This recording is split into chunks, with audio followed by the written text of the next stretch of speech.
Oke, assalamualaikum warahmatullahi wabarakatuh. Eh, Jumpa lagi dengan saya Akmal Ashfahani. Pada kesempatan kali ini kita akan membahas tutorial tentang cara membuat header dan footer, heading, page layout, daftar isi, daftar gambar, dan navigation panel. Ke semuanya ini penting diketahui untuk membantu teman-teman ketika menyusun penulisan skripsi, ya. Jadi kita akan membahas satu persatu. Yang pertama adalah header gitu.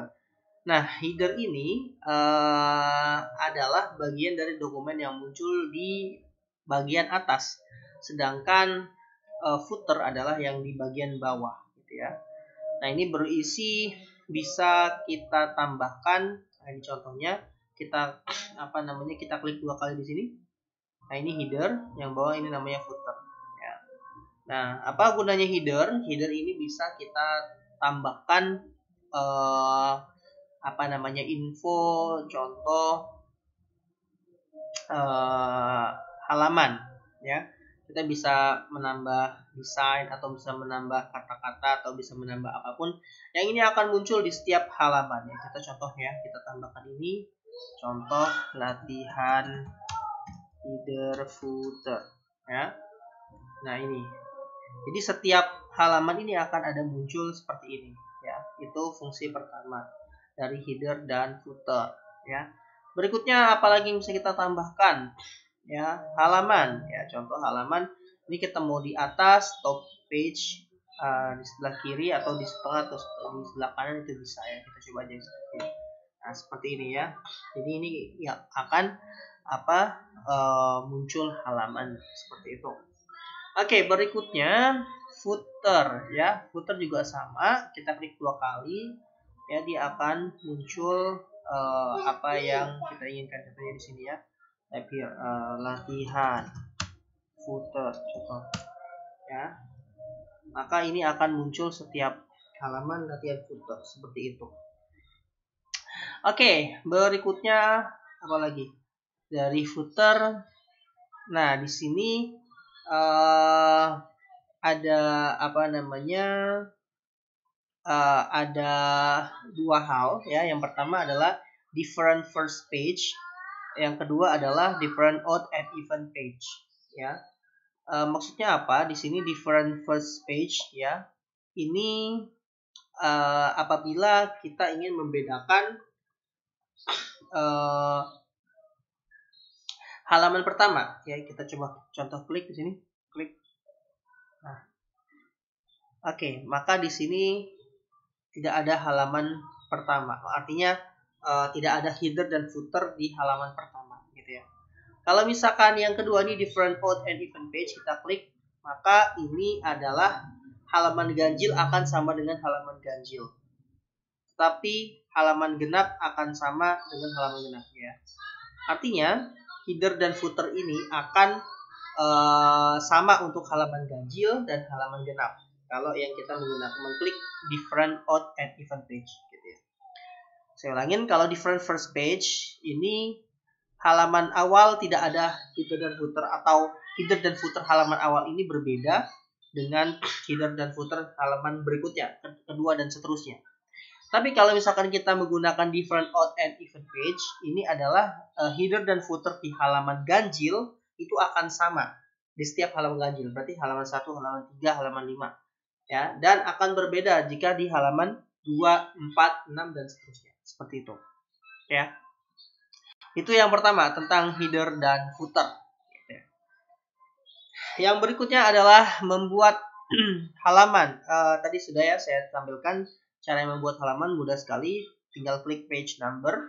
Mau yang atas, mau yang bawah. Top itu atas, bottom itu bawah, ya, dan seterusnya dan seterusnya. Jadi ini mudah sekali.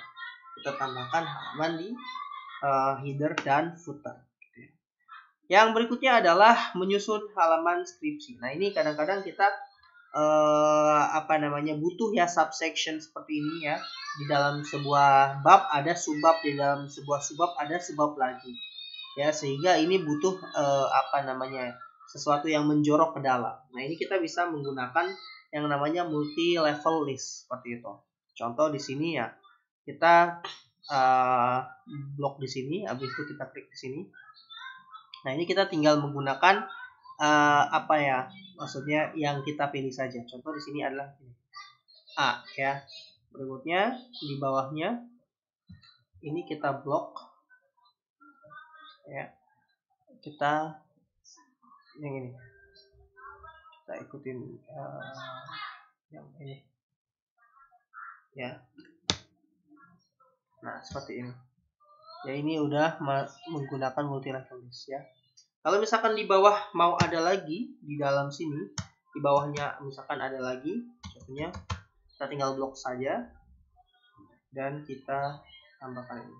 Nah, jadi ini semakin menjorok ke dalam seperti itu. Kadang kita butuh untuk dalam sebuah bab ada subbab, di dalamnya ada pembahasan lagi, ada pembahasan lagi. Itu namanya multi level list ya. Teman-teman bisa gunakan. Oke, apalagi? Berikutnya ada yang disebut dengan heading. Nah, ini dia. Ini yang menarik, ya. Heading, kalau misalkan teman-teman lihat di sini ada banyak ya, ada banyak pilihan. Heading di sini ini berfungsi untuk membuat bab dan subbab ya dengan terstruktur. Contoh di sini adalah introduction gitu ya. Kita ingin membuat introduction ini menjadi bab pertama, maka kita tambahkan di sini, kita blok introduction dan kita tambahkan contohnya adalah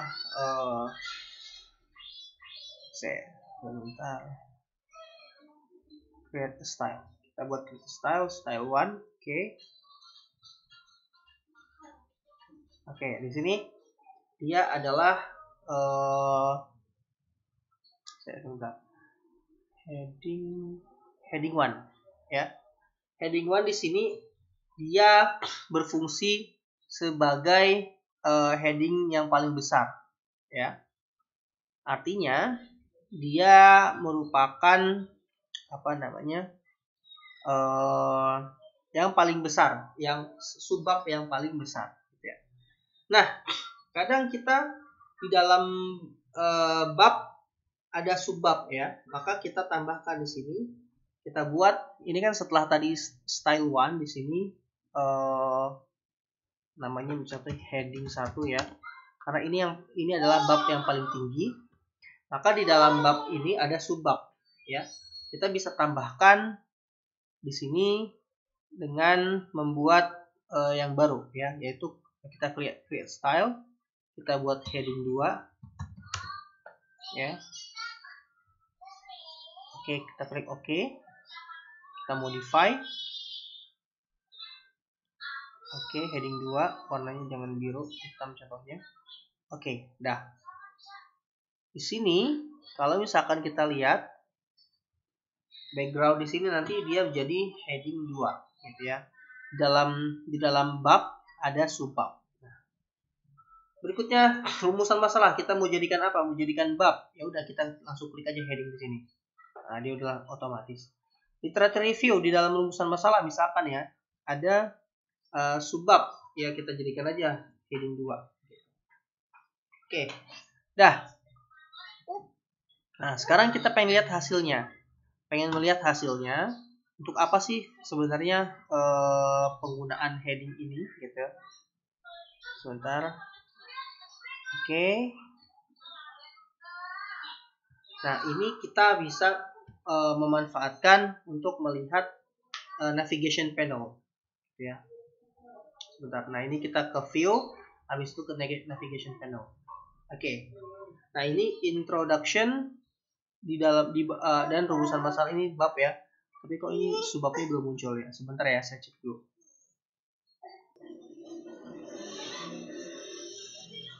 Oke, di sini sudah saya temukan masalahnya. Jadi kita blok dulu ini untuk membuat subheading dan subbab. Ini kan bab ya, yang introduction sebagai bab. Di dalamnya ada subbab ya. Kita blok, habis itu kita modify. Kita create tadi ya, modify. Nah, ini style based on-nya kita buat heading 2. Yang ini juga kita buat heading 2 ya. Oke, klik OK. Nah, maka ini menjadi subbab dari introduction. Kalau misalkan kita lihat di navigation panel, maka latar belakang masalah ini merupakan bagian dari introduction. Ya. Berikutnya literature review ini bagian dari rumusan masalah. Apa keuntungan kita menggunakan heading ini? Kita dengan mudah dapat mengklik section-section tanpa perlu men-scroll ya dengan susah-susah gitu ya. Jadi kita tinggal klik aja babnya atau subbabnya, ini dia sudah langsung ke tempat. Seperti itu. Oke. Yang berikutnya adalah membuat apa lagi nih? Daftar isi ya. Setelah kita menggunakan heading ini, manfaat lain selain kita bisa menuju section dengan sangat mudah, maka kita dapat membuat daftar isi gitu ya. Nah, bagaimana caranya membuat daftar isi? Yang pertama, tadi kita membuat heading-heading tadi ya, semuanya sudah rapi, diasumsikan sudah rapi semuanya. Maka kita tinggal mengklik reference gitu ya. Selanjutnya table of content. Selanjutnya tinggal kita pilih style yang pengen kita miliki, yaitu yang ini atau yang ini. Oke. Contoh yang ini. Nah, oke. Konten di sini kita bisa ganti dengan daftar isi. Daftar. Oke. Jadi teman-teman tidak perlu membuat daftar isi manual. Contohnya misalkan abstrak. Kita terus manual gitu. Kita klik seperti ini. Itu tidak perlu lagi gitu. Kenapa? Karena sudah dibuatkan oleh Microsoft Word-nya. Ya.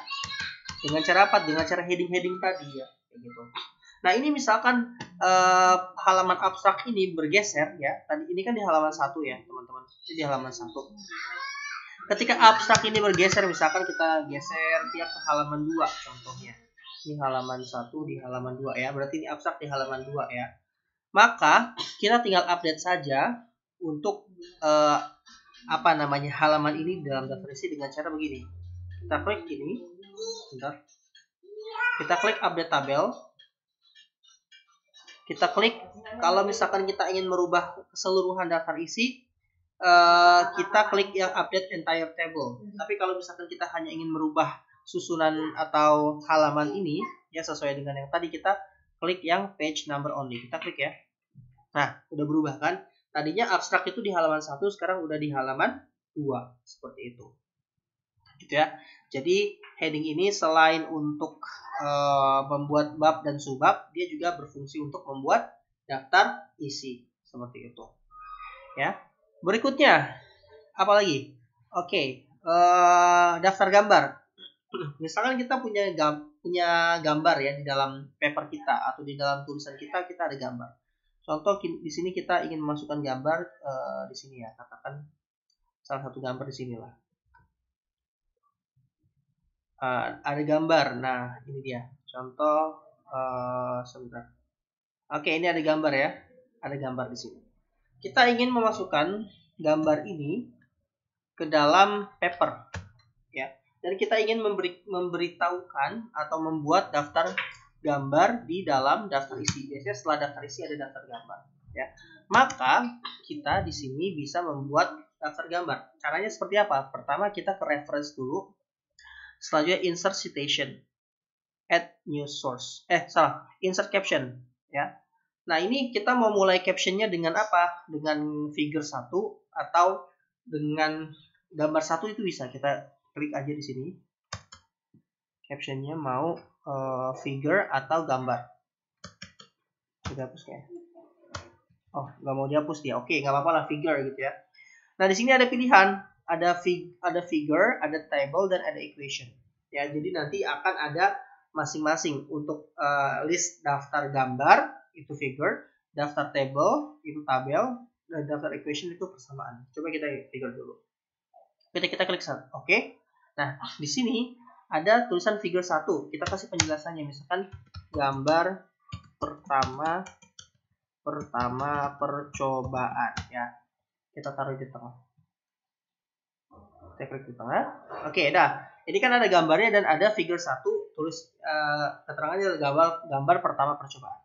Nah, ketika kita ingin membuat daftar gambar, kita pergi ke atas, di bawahnya daftar isi, dan kita klik saja langsung ke reference. Setelah itu kita masuk ke insert table of figures. Kita klik aja. Nah, di sini sudah ada. Kita klik OK. Nah, oke. Kita tinggal tambahkan di sini daftar gambar. Oke ya. Nah, tadi kan kita sudah menulis ya bahwa gambar 1 ini keterangannya adalah gambar percobaan, gambar pertama percobaan. Nah, ketika kita mengikuti langkah-langkah tadi, kita tidak perlu membuat manual daftar gambar. Kita hanya mengklik insert caption of table saja, insert table of figure saja, maka dia akan otomatis membuat daftar gambar. Seperti itu. Oke? Jadi simple ya teman-teman. Ini sangat berguna sekali ketika teman-teman membuat karya tulis ilmiah. Jadi tidak perlu repot-repot mengupdate ini halaman berapa, ini gambarnya namanya apa, dan lain sebagainya. Seperti itu. Berikutnya begitu juga untuk yang tabel ya. Misalkan kita punya tabel di sini. Ini ada tabel ya, satu contoh di sini adalah tabelnya. Ini previous methodology, kita pengen memberikan apa namanya ini nama ya, kita klik di sini reference, habis itu insert caption ya, pilih yang tabel ya, tabel 1. Oke, kita klik OK.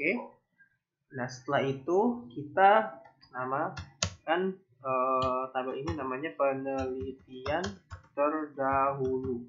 Oke. Maka ketika kita ingin memunculkan tabel ini, kita tinggal klik di sini ya, kita reference insert table of figure, kita pilih yang caption tabel ya. Oke, kita klik OK. Nah, udah muncul ya penelitian terdahulu ya. Oke, gitu ya. Oke, equation figure. Oke, good. Kita tinggal tambahkan di sini secara manual saja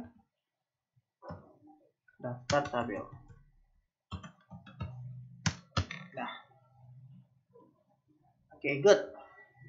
Ya, itu ya teman-teman, caranya simple dan mudah untuk membuat daftar isi, daftar gambar, dan daftar tabel. Dimulai dari membuat heading ya, terus kita bisa melihat untuk navigation panelnya, dan ini insert caption untuk gambar dan tabel. Oke, sekian dulu untuk pertemuan kita kali ini.